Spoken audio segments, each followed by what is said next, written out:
बसपा ने कभी कहा था कि एक नागनाथ दूसरा सांपनाथ। तो क्या सांपनाथ को जन्मदिन की हार्दिक शुभकामनाएं देनी चाहिए? मैं आरडी भारती और आप देख रहे हैं बिहारी सुल्तान। बिहारी सुल्तान चैनल पर जब खबरें आती है, राजनीति बिल्कुल बदल चुकी होती है, करवट ले रही होती है। क्योंकि जो एक वीडियो वायरल हो रहा है, उधर बहन मायावती जी का भी पोस्ट आ जाता है। चारों तरफ से जो खबरें आ रही है, कुछ ऐसा लग रहा है कि इंडिया अलायंस अथवा महागठबंधन की सबसे शीर्ष नेता बहन मायावती जी बनने वाली है और सबको इन बातों को स्वीकारोक्ति है। अगर आप हमारे चैनल पर आ गए हैं तो 5 मिनट रुककर पूरा वीडियो देखिए, समझ में आ जाएगा कि चल क्या रहा है। हम पत्रकार हैं, पक्षकार नहीं हैं। जो खबरें आती है सामने रख देते हैं। अगर आप हमारे चैनल को आर्थिक रूप से मजबूत करना चाहते हैं तो क्यूआर कोड और फोन पे नंबर दिया हुआ है, आप मजबूत कर सकते हैं। चैनल आपका है, बहुजन समाज का है और बहुजन समाज की आवाज को बुलंद करने के लिए हम समर्पित हैं। बहुजन समाज पार्टी की राष्ट्रीय अध्यक्ष बहन मायावती जी ने आज कांग्रेस की पूर्व अध्यक्ष सोनिया गांधी जी को जन्मदिन की हार्दिक शुभकामनाएं भेजा है। अपने पोस्ट के माध्यम से उनके अनुयायियों को यानी कांग्रेसी कार्यकर्ताओं को बधाई दी है। तो इसका मतलब क्या हुआ? बहन मायावती जी एक नेता हैं और एक दूसरे नेता को शुभकामना दे रहे हैं जन्मदिन पर।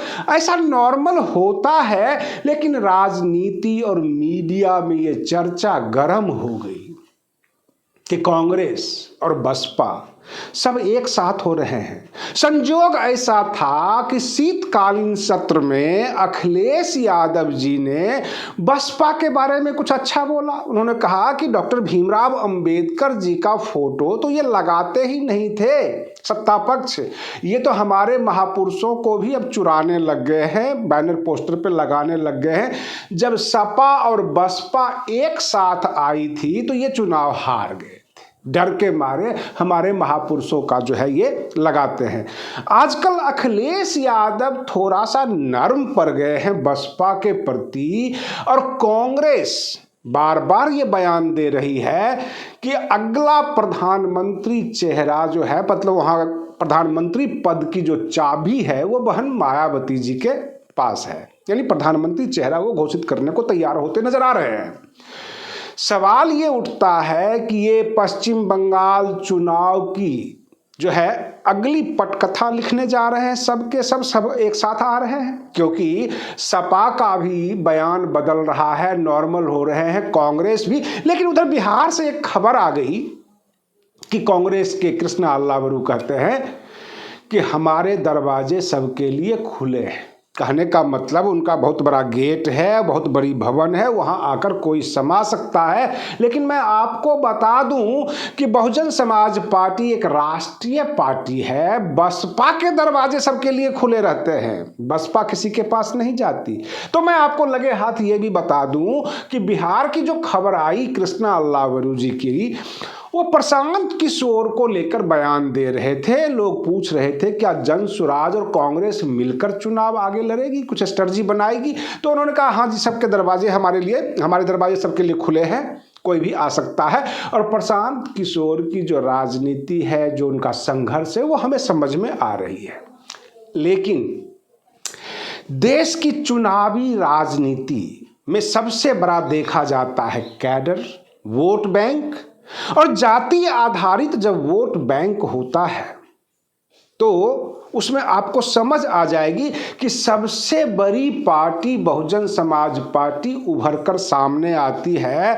आपको एक चौंकाने वाली खबर मैं आपको बता रहा हूं, जिसको सुनकर आप हिल जाएंगे। चुनाव आयोग ने सुप्रीम कोर्ट में हलफनामा दायर करके ये कहा कि हमारा सॉफ्टवेयर ही गलत है, हमारा सॉफ्टवेयर खराब है। अब हमारे दर्शक ये कहते हैं बैलेट पेपर से चुनाव कराओ, तब दिखाएं तुम्हारी ताकत कितनी है। बहन मायावती जी, जितने भी बहुजन समाज के नेता हैं, सब ये कहते हैं कि बैलेट पेपर से चुनाव करवाओ।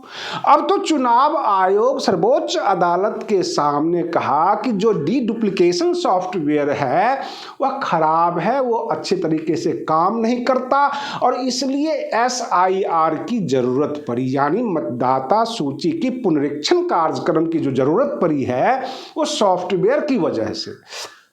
इसका मतलब ये हुआ कि 2024 का चुनाव, 2019 का चुनाव, 2025 का चुनाव जो बिहार का है, गलत खराब सॉफ्टवेयर के अंदर हुआ है। और ये रिपोर्ट 2023 में ही आ गई थी कि ये सॉफ्टवेयर काम नहीं करता। तो जो आप बटन दबाने जाते हैं, चाहे आप हाथी पे दबाएं या किसी भी निशान पे बटन दबाएं, वो सब के सब कमल छाप पे पहुंच जाता है।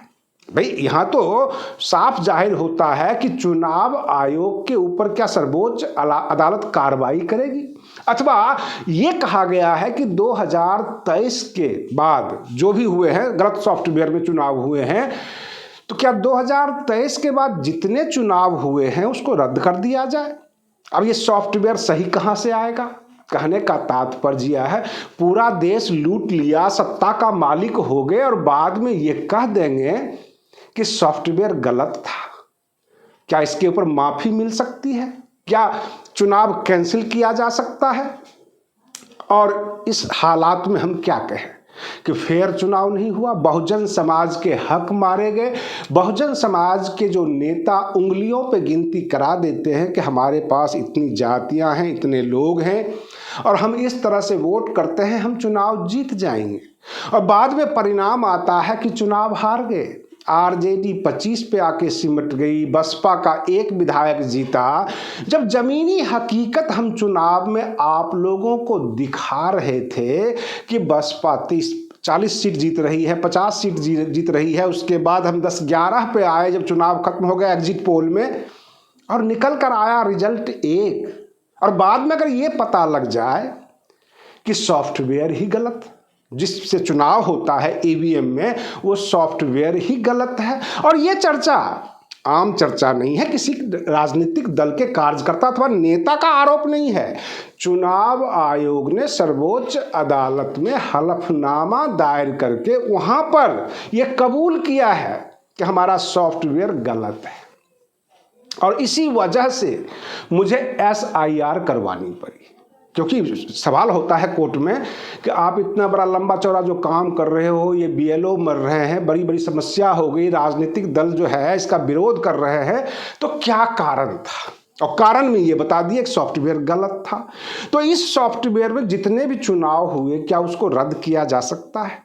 और हम अपने दर्शकों से ये जानना चाहते हैं। कांग्रेस को शुभकामना देना, कांग्रेस की पूर्व अध्यक्ष को शुभकामना देना बहन मायावती जी के द्वारा, क्या बहन जी एक कदम आगे बढ़ाई हैं? अथवा बहन मायावती जी थोड़ा सा लीनिएंट होकर कांग्रेस की तरफ देख रही हैं? चलो भाई बहुत हो गया, अब जो है विरोध करते करते रह गए, अब कांग्रेस, सपा, बसपा सब एक साथ आ जाते हैं, अपनी अपनी शर्तें होंगी।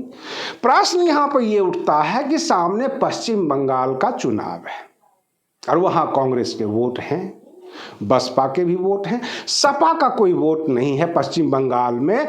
तो हो सकता है कि कांग्रेस और बसपा एक साथ आ जाए, AIMIM आ जाए, तो पश्चिम बंगाल में भाजपा का जो भी सपना होगा वो चकनाचूर हो सकता है।